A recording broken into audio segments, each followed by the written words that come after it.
আমি সারা সপ্তাহ ওয়েট করে থাকি যে কবে রবিবারটা আসবে, কিন্তু যখনই রবিবার আসে ঠিক কিছু না কিছু একটা গন্ডগোল হয়ে যায়। আজকেও ঠিক সেরকমই হয়েছিল, সকাল থেকে কারেন্ট ছিল না, এখন আছে। উঠতে আজকে তাও একটু দেরি হয়ে গেছে, আর সকালবেলা দেরি করে ওঠা মানে সব কিছুতেই দেরি হয়ে যায়। এই যে এখন টাইম হয়ে গেছে প্রায় 10:30টার ওপর, আমি এখন বসেছি ড্রাই ফ্রুটসগুলো নিয়ে খেতে।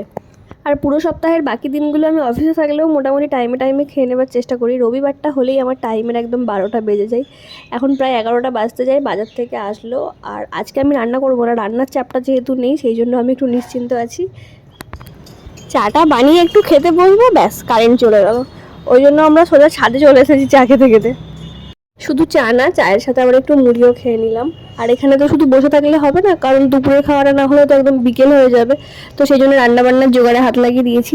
রান্নাটা আজকে আমি করছি না, কিন্তু রান্নার জোগাড় তো একটু করে দিতে হবে না। আর আজকে যেহেতু রবিবার, তার উপর আজকে আবার জামাই ষষ্ঠীও ছিল, জামাই ষষ্ঠীতে তো আমরা যাইনি। সেই জন্য ভাবলাম বাড়িতেই একটু ভালোভাবে বিরিয়ানি করা যাক। আমাদেরই অফিসের একজন সে বিরিয়ানি করছে, আর আমি একটু শুধু মশলা টশলাগুলো কেটে কুটে বেটে দিয়ে জোগাড় করে দিলাম।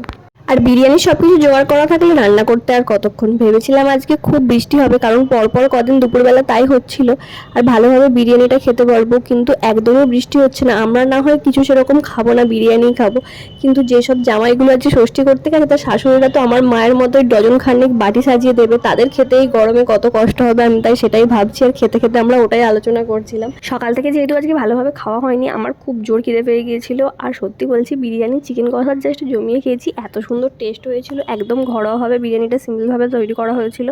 দোকানের বিরিয়ানির তো আমি এখন গন্ধও নিতে পারি না, বাড়িতে বানানো বিরিয়ানি হলে আমি খুব ভালোভাবে তৃপ্তি করে একদম খাই।